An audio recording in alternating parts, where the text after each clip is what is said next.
গণফোরামের কেন্দ্রীয় কমিটি ঘোষণা, দায়িত্বে এলেন যারা। অনুষ্ঠানটি সভাপতিত্ব করেন বীর মুক্তিযোদ্ধা অ্যাডভোকেট মোস্তফা মহসিন মন্টু, সভাপতি গণফোরাম।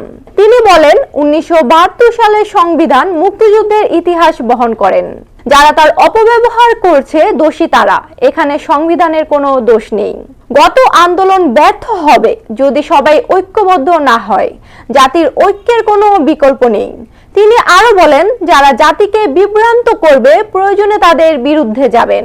প্রধান অতিথির বক্তব্য রাখেন গণফোরামের ইমেরিটাস সভাপতি ও সংবিধান প্রণেতা ডক্টর কামাল হোসেন। তিনি তার বক্তব্যে বলেন, মহান মুক্তিযুদ্ধের মধ্য দিয়ে অর্জিত বাংলাদেশের অঙ্গীকার ছিল সাম্য, মানবিক মর্যাদা ও ন্যায় বিচার প্রতিষ্ঠা করা। কিন্তু গত 53 বছরও আমরা কাঙ্ক্ষিত লক্ষ্য অর্জন করতে পারিনি। আমরা মুক্তিযুদ্ধের আকাঙ্ক্ষিত একটি গণতান্ত্রিক ও মানবিক বৈষম্যমুক্ত বাংলাদেশ বিনির্মাণের চেতনা থেকে যেমন সরে আসতে পারি না, তেমনি 24-এর গণ অভ্যুত্থানের মধ্য দিয়ে বৈষম্যমুক্ত এক নতুন বাংলাদেশ প্রতিষ্ঠার স্বপ্ন ও আকাঙ্ক্ষা নস্যাৎ হতে দিতে পারি না। তিনি আরো বলেন, তিনি আশা করেন দলে যে নতুন নেতৃত্ব দায়িত্ব গ্রহণ করতে যাচ্ছে তারা গণফোরামের ঘোষিত নীতি আদর্শ ধারণ করে জনগণের আকাঙ্ক্ষা পূরণ করতে সক্ষম হবে। পরে ডক্টর কামাল হোসেনের নেতৃত্বে পূর্ণাঙ্গ কমিটি ঘোষণা করেন গণফোরামের ইমেরিটাস সাধারণ সম্পাদক ডক্টর মোহাম্মদ মিজানুর রহমান। তিনি বলেন, 16 বছর ধরে হাসিনার দোসররা দেশকে গ্রাস করেছে। গত 36 জুলাই ছাত্র জনতা ফ্যাসিস্ট হাসিনার খুন, হুমকি, গুম সকল কিছু মোকাবেলা করে দেশকে দ্বিতীয় স্বাধীনতা এনে দেয়। কোটা থেকে সরকার পতন, এই গণ অভ্যুত্থান দেশের ইতিহাসে লেখা থাকবে। তিনি আরো বলেন, সংবিধান না মেনে শেখ হাসিনা এতদিন রাজত্ব করেছে। তার এই ফ্যাসিবাদের কারণে তাকে দেশ থেকে পালিয়ে ভারতে যেতে হয়েছে। আন্দোলনের মধ্য দিয়ে জনগণের ঐক্যকে আমরা সুসংগত করতে পারি এবং জনগণের ঐক্যকে সুসংগত করে কিন্তু আমরা যা কিছু অর্জন করতে পারবো সেটাই করা যাবে। সে কারণে জাতীয় ঐক্যর উপর আমি সবসময় গুরুত্ব দিয়ে এসেছি। কেন বিভাজন যেখানে হয় সেখানে আমাদের শক্তি কমে যায়। অর্থাৎ আসুন আমরা সবাই মিলে রাজপথের আন্দোলনে যেভাবে মধ্যে দিয়ে দেশের মূল লক্ষ্যগুলোকে আমরা অর্জন করেছি সেইভাবে আমরা রাজপথের আন্দোলনে আরও জোরদার করি, জনগণের ঐক্যকে আরও সুসংগত করি এবং জনগণকে নিয়েই আমাদের মূল লক্ষ্যগুলোকে বাস্তবায়িত করতে পারি। আমাদের এবছরে অনেক কিছু আমরা অর্জন করেছি, সেগুলোকে ধরে রেখে আমাদের সামনের দিকে তাকিয়ে দেখি সমাজে যেসব আজকে যে সমস্যাগুলো দেখা দিচ্ছে সেগুলো একটা ভয়াবহ আকার ধারণ করছে, যেমন দুর্নীতি, সন্ত্রাস, এইগুলোর বিরুদ্ধে জনগণকে ঐক্যবদ্ধ করে আমরা আমাদের আন্দোলন চালিয়ে যাই। সমাজকে দুর্নীতিমুক্ত, সন্ত্রাসমুক্ত করে একটা সুস্থ সমাজ আমরা গড়ে তুলি, যেটা নিয়ে আমরা দেশের মূল লক্ষ্যগুলোকে অর্জন করতে পারি। আজকে স্বাধীনতা দিবসে এই শপথ নিয়ে আমরা এখান থেকে বেরোই যে আমাদের সুসংগত হোক, ঐক্যকে আরও আমরা জোরদার করতে পারি এবং সেই ঐক্য শক্তি নিয়ে, জনগণের ঐক্য শক্তি নিয়ে দেশের যে মূল লক্ষ্যগুলি আমরা সবাই অর্জন করি। ৭২-এর সংবিধানের কবর রচনা, আমি জানি না যে এরা কি বুঝে বলছে না বুঝে বলছে, এরা কোন দেশে দাঁড়িয়ে বলছে।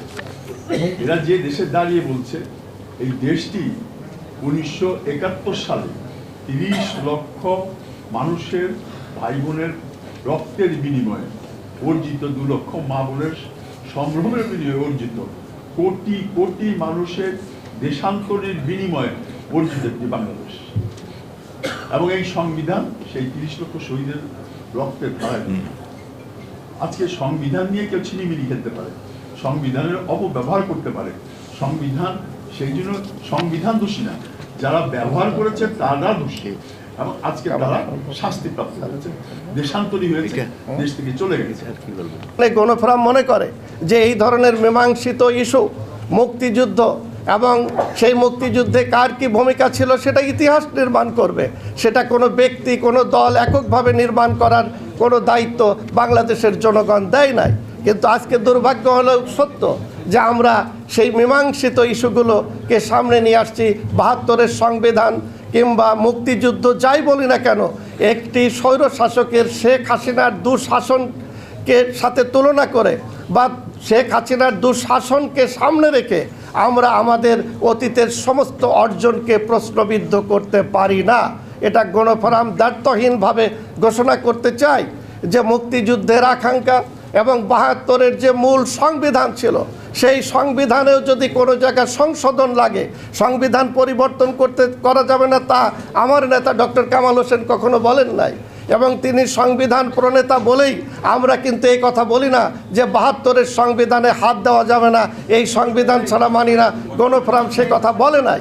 গণফোরাম বলো উদার গণতান্ত্রিক রাজনীতিতে বিশ্বাস করে বলেই ডক্টর মোহাম্মদ ইউনূসের অন্তর্বর্তীকালীন সরকার সংবিধান সংস্কার কমিটি যেটা গঠন করেছে, সেই কমিটির প্রধান এবং সেই কমিটি যখন প্রথম আমাদের প্রিয় নেতা ডক্টর কামাল হোসেনের সঙ্গে দেখা করেন এবং তখন ডক্টর কামাল হোসেন বলেছিলেন জন আকাঙ্ক্ষা অনুযায়ী সংবিধান সংশোধন করা যেতে পারে। অর্থাৎ সংবিধান জনগণের জন্যে, রাষ্ট্রের জন্যে, জনগণ এবং রাষ্ট্রের প্রয়োজনে সংবিধান সংশোধন করা যেতে পারে, কিন্তু ৭২-এর সংবিধানকে কবর রচিত করা হবে। এর মধ্য দিয়ে বাংলাদেশের এবং মানুষের জন আকাঙ্ক্ষার বিরুদ্ধে যারা অবস্থান নেয় তাদেরকে আমরা অনুরোধ করব যে আপনারা দয়া করে এই ধরনের অনাকাঙ্ক্ষিত বক্তব্য দ্বারা বাংলাদেশের যে একটি সুযোগ সৃষ্টি হয়েছে একটি গণতান্ত্রিক রাষ্ট্র নির্মাণের, সেই জায়গা থেকে আপনারা সরে যাবেন না। সুরভি জান্নাত, জিবিসি টিভি, ঢাকা।